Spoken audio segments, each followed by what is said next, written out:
Hello and welcome to Mostly Minnesota Music Podcast Edition. I'm Ann Tracy. I'm here with my co-host, Heather Baker. Yeah, and we are here with Dylan Hilliker to talk about the Midwest Music Fest. Welcome. Happy to be here. Yeah, I'm excited to talk about it because this means it's happening and it sounds like the festival's happening like old school. And so I'll just kind of invite you to, for folks who haven't been there, I always say it's kind of the Midwest, South by Southwest, but you can probably tell folks a little bit about the festival. Yeah, I think that's pretty fair. Saying it's kind of our version of South by Southwest. So Midwest Music Fest is a nonprofit organization that is also a music festival. So we do two festivals every year. One in Winona, that's the last weekend of April, and then one in La Crosse, that's September 16th and 17th. You can find more about us online, midwestmusicfest.com. And yeah, so each city we try to put on a bunch of stages, have a bunch of artists there from either the local scene or the regional Midwest scene. And yeah, that's kind of the gist of it. I like to call it a music discovery festival, because you're gonna find your new favorite band there. We've been going, this will be our 13th year now, and we've had acts like Lizzo, acts like Caroline Smith, now Your Smith, that have came and played before and then kind of shot up into stardom. So we're always looking for the next big thing, and I think people know that our reputation is that we book the best talent in the area. I was going to say, before we got on, Ann and I were discussing that usually the dates were close together. Now you have them spread significantly apart, which we are big fans of. Can you tell us what made that choice too? What made you guys do that? Yeah, so we kind of had a shift in our nonprofit year, our fiscal year. So now we're January to December instead of June to July, or July to June. June, yeah. Yeah. So with that, we and throughout the pandemic, and with me taking over in August, I think there was a lot of change that was kind of like wanting to happen in the organization. So I think the first part of it was just getting those dates right. We chose those events just based on Winona and La Crosse are both have state school populations and kids that want to get out and do stuff. So me being a couple of years out of college, I know how much events are needed, especially in small towns. So really tried to focus on when the kids would be in town, and so we can have student ticket pricing, and all that. So that was kind of the decision that was made there. We have Winona in April and then La Crosse in September, and we'll see how it works. I think it's going to work really well. I think it will. I think we can always remember but it's fun to hear about the bands that you have there. And I'm wondering how I have been introduced to many bands in the past at Midwest Music Fest, and then I'm always excited to see some of my old favorites there too. How do you balance that? How do you choose, or how do people let you know they're interested? Yeah, so to peel back the curtain a little bit, we have me, and then Nate Nelson, my booking assistant, who is also a co-owner of Tree Dome down in Rochester. We kind of pull together a music committee every year, and so that's local artists, local Midwest family, anyone that really has a passion about like finding and discovering new music, and we make a pretty extensive list of like who we would like to see at the festival. So I think this past year we probably had 300 or 400 names on there that we were kind of And then of course we put out a call to artists every year, so that's another 200 or so names. So we were looking at a lot of different bands and listening to a lot of music, and I think we try to balance it out with, finding who can be the headliners at each stage and who can really like provide that kind of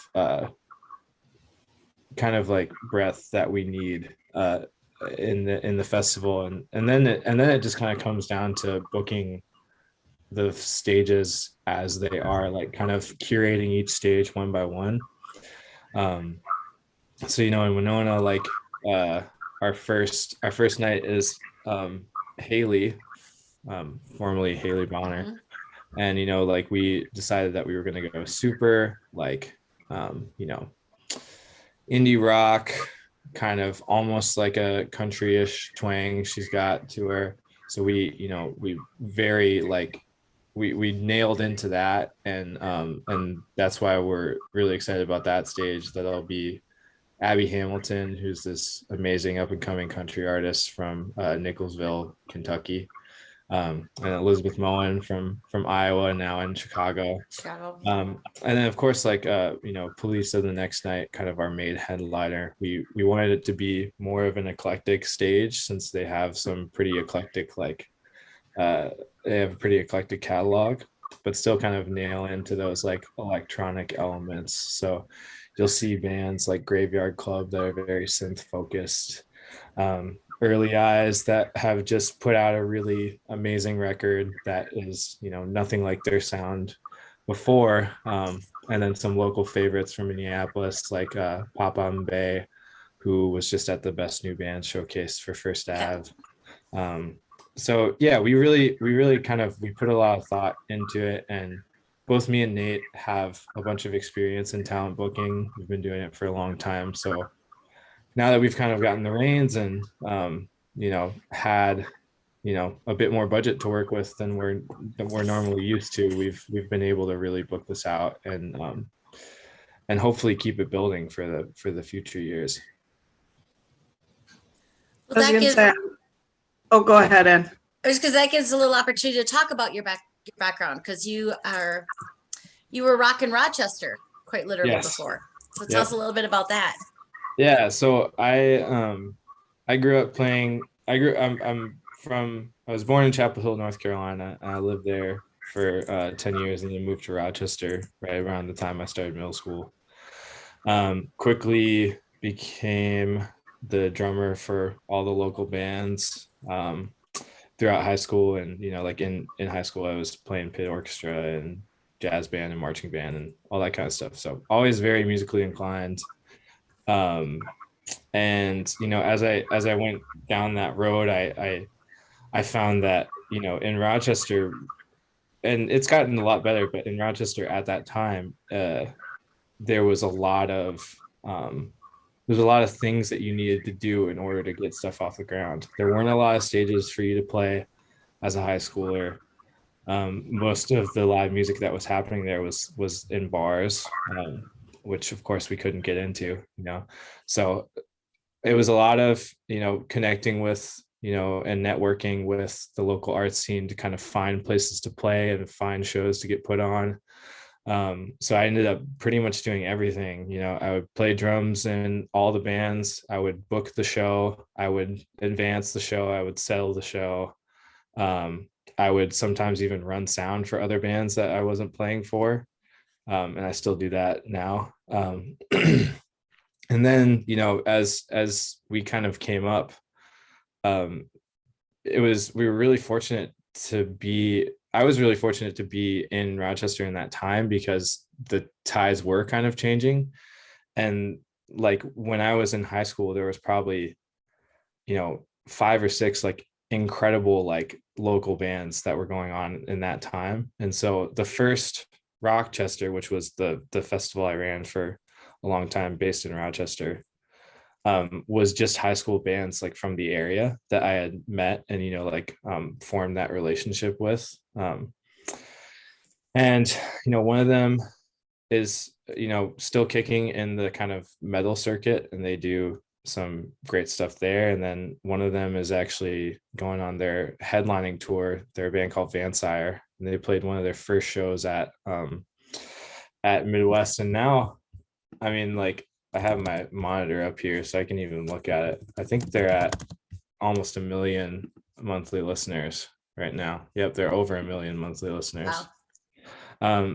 So, you know, like, we kind of hit it lucky. And then, you know, as we went along, kept on, you know, making connections with other bands. I ran sound a lot, so I was, you know, finding bands through that. So, you know, as we moved along, we just kept growing. And, you know, by the 4th year, we had moved into the Civic Theater in Rochester and had seen over 1,000 tickets in the weekend. You know, starting from, you know, 100 or so people, that's probably even a stretch. The first year to growing it. So I've been, you know, I've been in that position of, you know, taking a festival and growing it, and I'm excited to see what we can do with Midwest.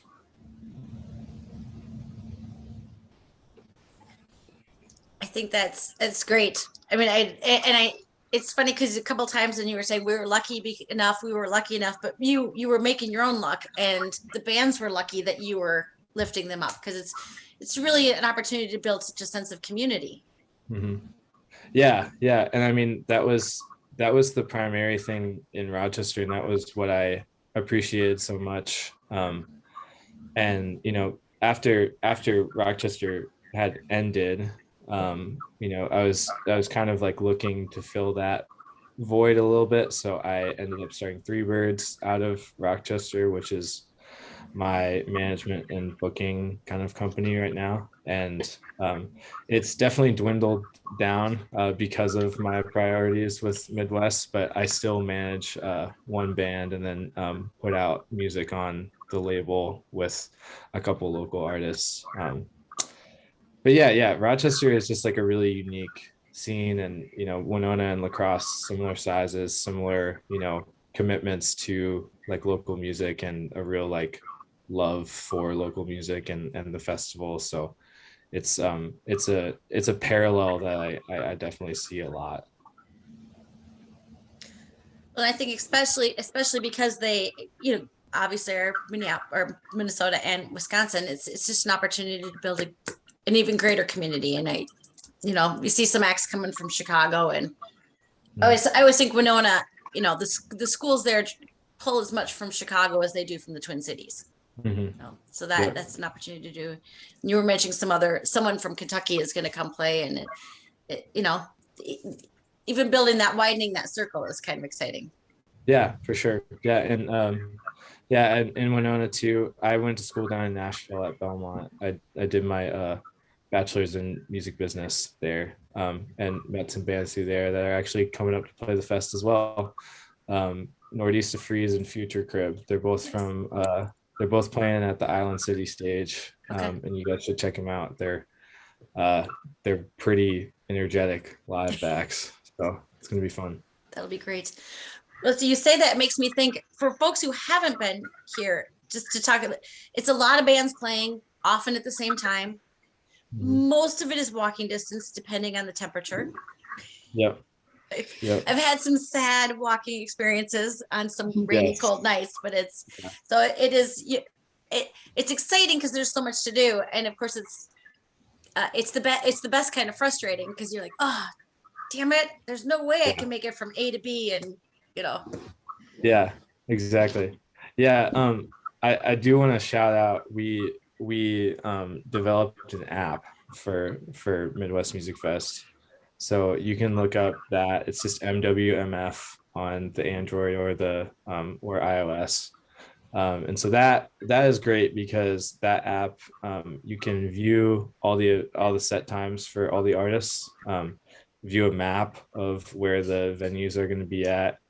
And then you can also add events to your own personal schedule. So you can kind of make your own schedule and then just be looking at that tab for kind of what you want to see.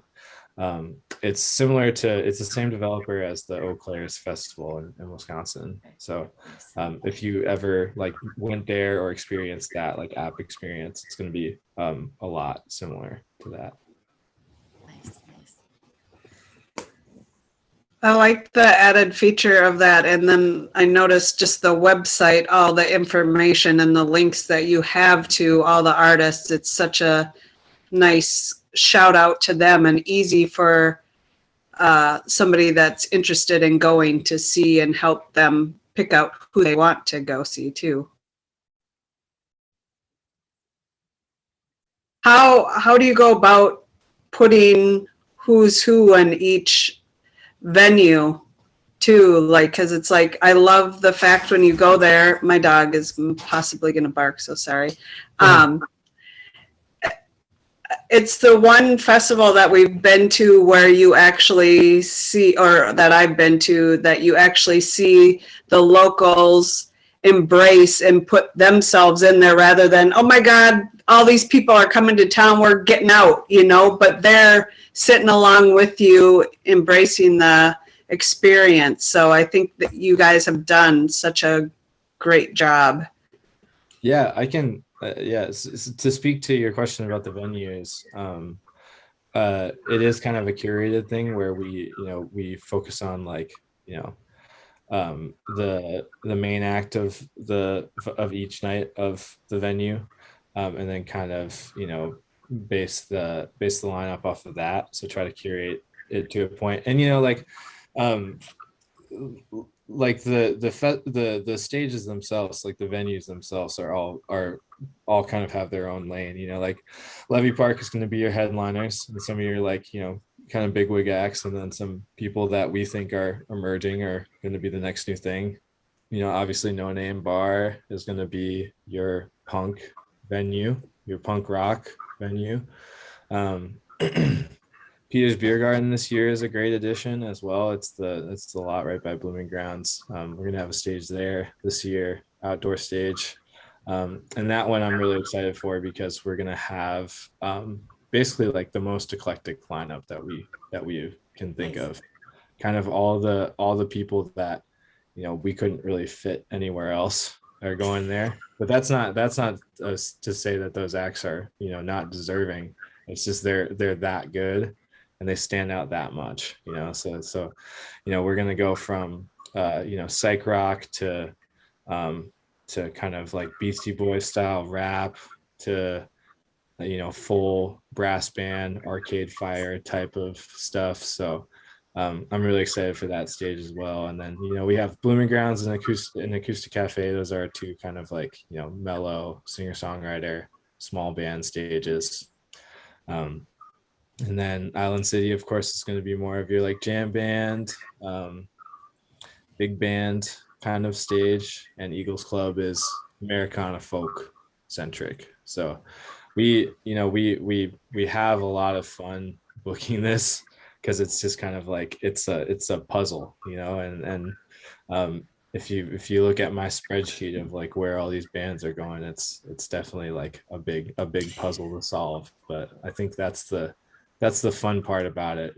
We get to curate these lineups, and we get to really like be involved with these bands in a really intimate way and make those connections. And so I hope that comes across in the event as well. Just how much we're interacting with these bands and trying to give them the best experience possible and give attendees the best experience possible.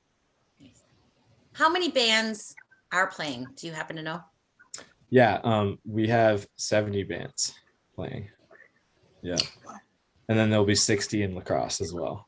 So 130 total. That sounds like fun homework there. Yeah. I don't think I left Spotify for, a solid 3 months while we were trying to book this. Sounds awesome. Have you haven't announced, or is the bands for La Crosse announced yet? So those tickets will go on sale actually a week from now. So March 29th, the early bird tickets will be on sale. and then the full lineup will drop on April 12th. And Ah. we'll have that available. We got something to look forward to. There you go. Yes. And this sounds like a good opportunity to ask about pricing and what makes sense for, I mean, because you have a variety of options for folks. Yeah, of course. Yeah. So so there's advance tickets still available, and we do it by weekend and then 1-day passes. There's also a VIP pass that we rolled out this year. So the VIP pass right now, until the Winona Festival is over, is going to be $200, but it's going to get you into both festivals for both weekends. Get you a special VIP T-shirt, special lanyard, VIP viewing areas at the main stages, and a couple complimentary drink tickets. So it's well worth the value. It's probably, even we're probably giving it away at the price that we have. But yeah, for both weekends, it's $70 a piece in advance. When those tickets go on sale for lacrosse before the lineup is announced, those will be $60 for the early bird special. So if you want to get your tickets before the lineup even announces, you get $10 off. But yeah, so for one tickets, if you don't want to buy in advance, it's $80 at the door. For the 1-day passes, it's $45 in advance or at the door. So $45 any way you shake it, for Friday or Saturday tickets only. I should mention though too, yeah, we have student passes as well. So if you have a high school or college ID, you can get into the festival for $20. Yeah, Nice. so we're really trying to keep it affordable here, and obviously want to shout out the grant partners that we have and the business sponsorships that we have. It's a big team effort, and as we continue growing, we're leaning on them for support, and we also are leaning on individual donors for support as well. So yeah, if you want to donate, it's on midwestmusicfest.com. If you think about it, any kind of donation that you give is going right towards those bands that we're supporting throughout the year. And if music isn't your thing, the festival also supports teens through our Teen Press program, giving Winona and La Crosse area students access to journalism resources and getting a chance to interview artists at the festival. As well as our mental health initiatives. So we have mental health and wellness activities at both festivals this year. So stuff that can be, accessible to both attendees and artists as well. That's great. That's great. It makes me excited to think about it.